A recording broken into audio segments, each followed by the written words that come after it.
Mga kabipi, alam niyo ba kung paano nagsimula ang Team Anthony Rose o mas kilala bilang Team ARP?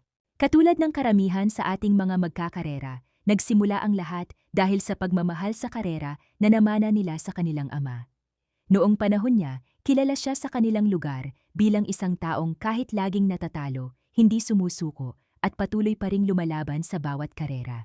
Hanggang sa ipinagpatuloy ito ni Frankie Cabusor ang team owner, na nahilig naman sa open formula.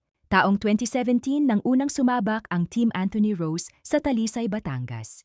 Hindi man pinalad sa unang laban, hindi sila sumuko. Noong 2018, muli silang sumubok sa Taluksangay, isa na namang matinding laban, ngunit hindi pa rin sila pinalad. Pero gaya ng tunay na mandirigma sa bangkarera, bumangon sila. Pagbalik nila sa Luzon noong 2018, nasungkit nila ang champion sa Mabini, Batangas. At doon nagsimulang makilala ang Team ARP.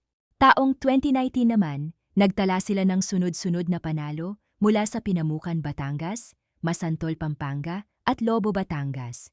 Isang makasaysayang tagumpay para sa koponan.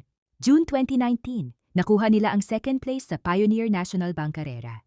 Mula 2019 hanggang 2024, sunod-sunod nilang pinatunayan ang kanilang lakas bilang champion sa Karaskal, Surigao.